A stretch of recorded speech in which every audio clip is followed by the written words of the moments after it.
want to explore themes of destruction and construction, chaos and order, and the cycle of constructing a model of reality, following that model as far as it can go, destroying the model as it interferes with where we need to go. And I want to start by highlighting the need for a story, the need for a model of reality that is not reality, it is a symbol. And I'll just point out the fact that there are millions of atoms in a single finger. And there are billions of subatomic particles in a single finger. And every single one of those subatomic particles is moving faster than the speed of thought. Now, I want you to think about that for just a moment. Every single one of the billions of subatomic particles in a single finger, in your finger, is moving faster than the speed of thought. Because it's moving faster than the speed that we can speak, faster than the speed of sound, we can't think without words. Now, what that effectively means is that if you spend your entire life trying to speak and thus think about the reality of one of a billion subatomic particles in your little finger, you will be left in the dust, right? That subatomic particle is moving thousands of times faster than you can think. So when you say, oh, it moved to the left, it's already moved 1,000 times, 1,000,000 times. You can never catch up with reality. You can't even catch up with the reality of one subatomic particle in one atom of a tiny little bit of your finger. That's how out of touch you are. That's how out of sync we are with reality. Reality is really fast, really long, and really big. And we can't keep up with the smallest fraction of what's going on in reality. Now, what we can do is we can aggregate patterns, right? Millions and millions and millions of atoms, billions and billions of subatomic particles, and we can call it a finger, right? And then we can keep track of it went right and it went left, right? And we could do that for the rest of our life. We could just talk about where our little finger's going. We could keep up with that, right? It's an aggregate. It's not real, right? Real is what's actually going on in there. But it's at a scale, it's at a speed where we could keep up with that, right? The finger went this, it pointed north, it did. We could track that for an entire life. And we could do that, right? But then what about what's happening with our, right? There is so much going on that even reduced to these crude aggregates, these words, because this isn't a finger. And let's be clear about that, right? Well, what's a finger? Well, it's a thing that goes this, right? Well, can it function without the body? Right? Can this thing go like this if there's no body? You say no. Well, then how is it separate from the body, right? And can the body do all these things without an ecology? What about without an ancestry? What about without time? No. It's innately connected. One thing leads to another, leads to another, leads to another. Right? There are threads that connect everything to everything else in more ways than we can track, and yet we say the word finger as if it's this abstract, dissociated object. Our whole sense of reality is a story. And it's a false story. It's a lie, right? But it still can be useful, right? So a good way of looking at this is it all starts with the one, with the whole as represented by the sphere. It all starts with the one. It all starts with the whole. Before language, before the descent into duality through the illusion of language, it's all one, and it's all unconscious. We can't begin to keep up with it. But we cut the one into two, right? Before and after, up and down, her, he, right? Dog, cat, we cut the one, right, into two. And then within those two polarities, we create a grayscale of infinity. Right? Once you have black and white, you have infinite shades of gray. Once you have masculine and feminine, you have infinite shades of gray. Once you have up and down, right, you can keep cutting the space in half and in half and in half for infinity, right? So now we've got infinity. And then out of infinity, we somewhat arbitrarily decide to cut the one into certain size bits. And I say arbitrarily because who came up with the 10-point number system? Why not a 12-point number system? Who came up with 12 months rather than 310 months? Right? Who comes up with these things? Right? It's right. It's well, we look to certain stories and we say, well, the moon takes 20. Let's do that. Let's use the moon cycle for a month. Why?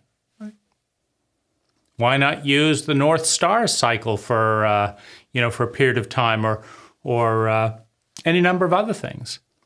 So and the same is true. Like why do we increment in feet? Why don't feet have 13 inches? We just make this stuff up, right? And so we create our grids for whatever reason, and then we make a model of reality inside the total complexity, the infinite complexity of reality. We create a model, right? And life is a cycle. And so we move throughout the model, right? So, we pick a direction. The Chinese go this way, we go this way. Why, right? We pick a direction in our model, right? So we're going to keep with the Western thing, right? So if we're here, we start out here, the next point in our model is here. And then where's the next point? It's here, right? And then we repeat, right? The cycle of life, the in-breath, the out-breath, the in-breath, the out-breath. Whatever the complexity of the cycle is, or the system, it then repeats. It then repeats, right? So reality is trillions and trillions of times more complex than we can grasp, right?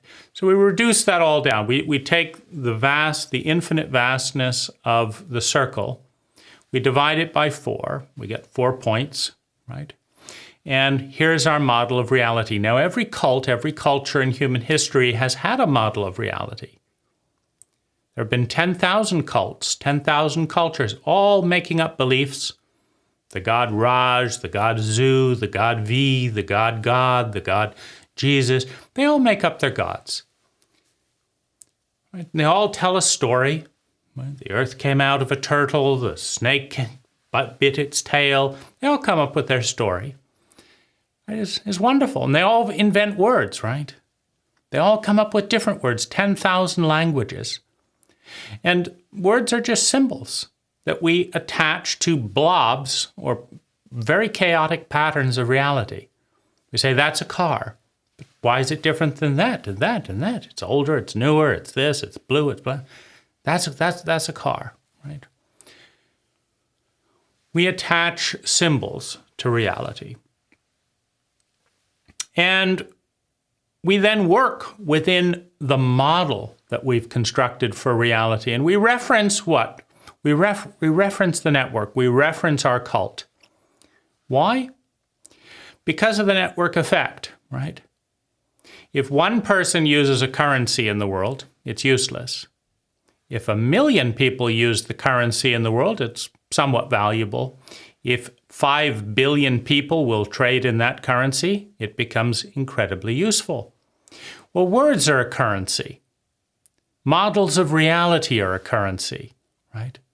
When you say, I'm a capitalist, and you're a capitalist, and you're a capitalist, and there's all these capitalists, we all agree what capitalism is about, and we just made this stuff up. But there's power in a network, right? So when we belong to a network, the bigger the network, the more we can gracefully exchange energy within the network. It's like a computer protocol. There are millions of ways to design operating systems that are better than Microsoft. That's not hard. But if you're an operating system of one, right, and no other programs linked to your much better operating system, it has limited value, right?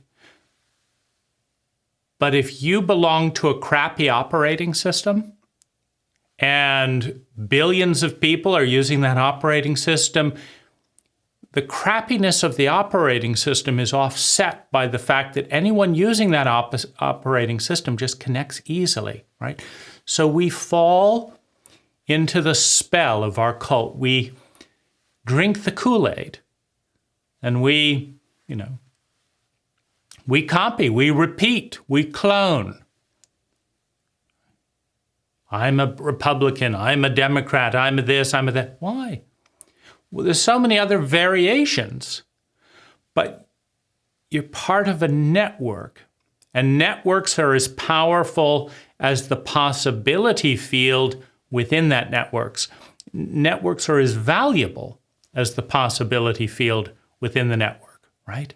If you belong to a network that has a bigger possibility field than any other network, you've got enormous potency, you've got enormous value. It's like language, right? I can speak Zili, but nobody else can. So it's a useless language if I want to communicate. I can speak English, and several billion people can also speak English. That's a powerful network, right? So your possibility field is enormous if you belong to large networks. And so we clone, so we copy, so we comply with the cult, right? We comply with the cult, and so we follow the system. Now, this is not a bad system. It's symmetrical. It's got 4 points, right? And within this system, we've got most of the psyche covered, most of the possibility field within this system, right? But what about these bits out here? Every system has anomalous data that weakens the system. It's called chaos. It's called anomalous data. It's called strain on the system. What about all this area out in here in the possibility field? Well, it's not covered. It's not addressed, right? This system is pretty good at going from here to here, here to here. It's going in a cyclical direction, so it's alive. It's covering maybe 70% of the probability, the possibility field. It's covering a good chunk of reality. But there's all this data out here and out here that it's never going to address, right? And so what cults usually do with anomalous data is they scapegoat it, stone it to death, outcast it. It's taboo, basically, right? We've got a very strong network of science, for example, and what do you do when data comes in that doesn't seem to comply to the scientific method? Well, you humiliate it, right? You do just what the church did, right? When the church had a system, had a dogma, had a pattern of this the way the world works. 7,000 years ago the world was made, and blah blah blah, and then Galileo comes along with his darn telescope and puts some cracks in the system. in the story of reality. And they don't, what are you going to do, right? If you're relying on this book, the whole thing is resting on this book, and if someone puts a crack in the book, what are you going to do, right? So all systems attack the deviation, attack the messenger usually that deviates from the norm. You are heretics, right? You're not following the path. The path. What is the 10? The 1 in 10,000 paths that we are following as our cult, right? Every cult has done this to its people. This is the way it is. Think this way, and you can be one of us. If you deviate from this way, we will throw you out of the herd. We'll cast you out of the circle of our little club, right? We think like this, we speak like this, we dress like this, we do these things, we exchange money like this, we use this currency. You don't want to belong? Okay, out you go, right? Now, it is useful to understand that 99% of all reality is unknown and unknown. The tiny, tiny, tiny little bit of our planet's history and the tiny, tiny little bit of our species and the tiny little bit of our little moment in within our species is so tiny compared to all that is, right? And that's one of the reasons we guard our clubs so fiercely, is they're so fragile, right? Any number, like one little asteroid can knock the planet entirely into the Stone Age, if not, it's fragile. And our fear of the unknown, our fear of being out of control, our fear of chaos leads us to try and hold on desperately to our little thing, right? Which is eroding all the time, right? Of all those 10,000 cults with their 10,000 belief system, their 10,000 languages, their 10,000 religions, 95% of them are dead. No one can speak the language anymore. No one would believe that story anymore. But our story, we're going to endure, right? 95% of all the stories in human history, they're all dead. All those cults are extinct. But our cult, our culture, right? That's going to go on forever, says every member of every cult in human history. No parent ever invites a child into the world and says, this is your language, this is your people, and we've got it all wrong. All of us, we're fools. Everything that we believe, it's all going to be disproven in the next million years. It is. Nobody's going to be doing this in a million years. This is a terrible way of doing things. It's going to be obsolete in no time. It's all going to be replaced by 10 times better technology. But despite the fact that we're ignorant, are going to go extinct, are stupid, and just made half this stuff up that doesn't work very well, we want you to learn this technique and treat it as sacred. And no pushback, no sass, just do it, right? No parent has the decency to tell their kids the statistics, right? Because they're not good. 95% of the, in the last 30,000 years, 95% of all cults in human history have gone extinct. 30,000 years, it's nothing, right? Million years from now, right? Every little thing that I'm doing, that you're doing, utter nonsense from that perspective, right? So, but what happens is then the network effect, you can see that this square here is pretty good at covering this territory using this model of reality, right? The square does not admit that the circle exists, right? That's what makes a culture a cult, right? Is all the other ways of doing things, no. Now, this is the right way. All those ways are wrong, right? So we develop within the boundaries of our prison, of our prism, of our paradigm. We go as far as we can go. But at some point, it gets sick out in this anomalous area. There's too much stuff, right? Every single system in history and every system to come will initially it will throw out the anomalous data. What fools? Who would ever think that people could fly? Who would ever think of, Bitcoin being a possible currency? Who would ever think of electric? Just throw it out. It's ridiculous, right? Okay, we go back to our happy little cult, the way things are.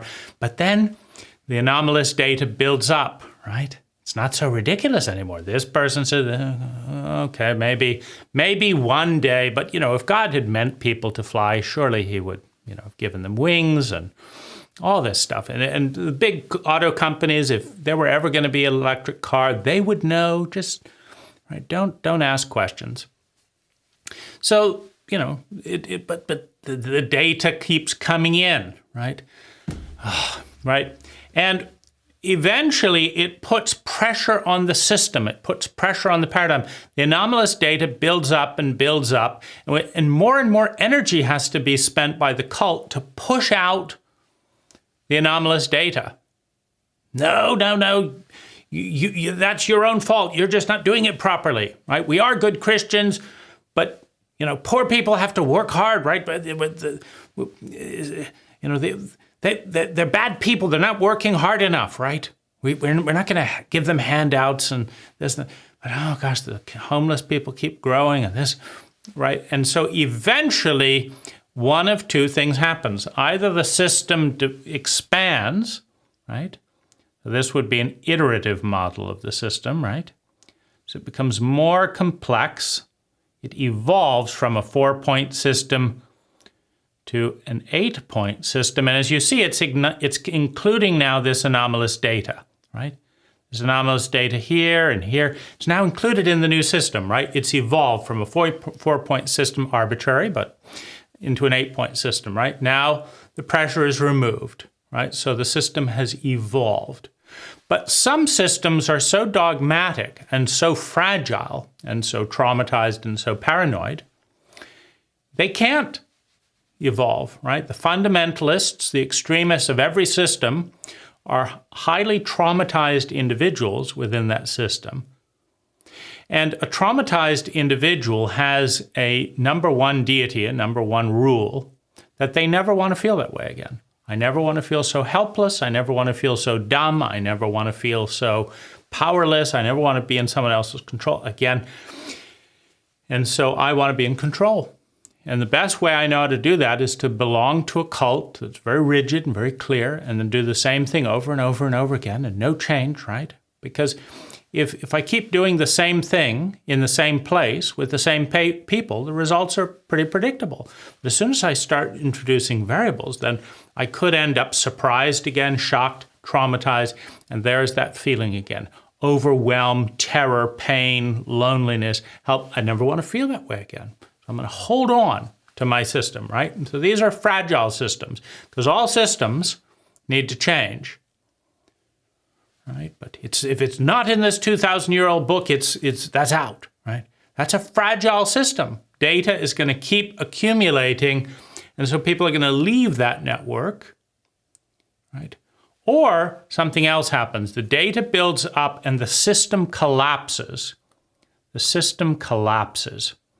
And we're back into the unknown, back into chaos, back to the one, back into unconsciousness and uncertainty, and nobody knows what's going to happen.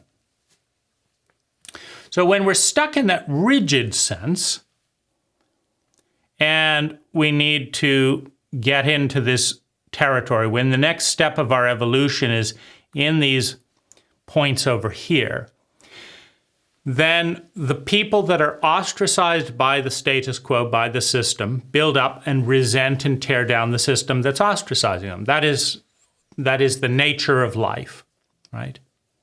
That is the nature of life. If you put a dog in a cage and it would be much better off outside the cage, it's going to try and tear down the cage. That's just the way it works, right? And if you throw people into prison and into the streets and into this, that system is not working for them. It's not a good system for them, right? So you need to spend more and more energy to defend a faulty system. All systems are ultimately faulty, but systems that are faulty on the edge of collapse are spending more and more energy to defend status quos that make no sense and that harm large members of the cult. So they produce lower yields of value, and more energy is spent defending the norm. So they become weak. They become corrupted. There's less and less true believers. There's less members joining the system because it's a failing system. And if it doesn't iterate and catch up and become useful again, it will collapse, right?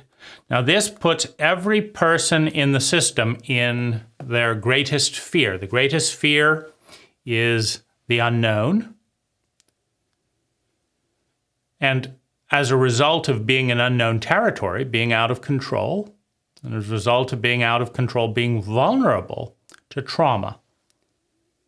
That is, and people will kill themselves and other people to avoid that, right? When foreigners, i.e. change, comes into your system, kill them, get them out, defend the norm, right?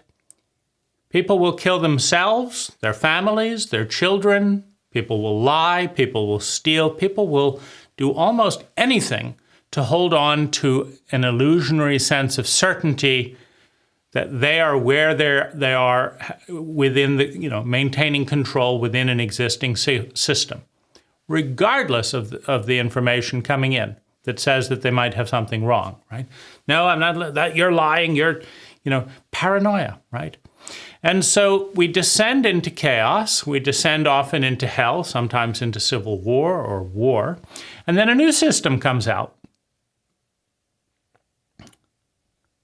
right? That takes the people in that system to places that the old system didn't take them, that addresses concerns that the old system didn't address.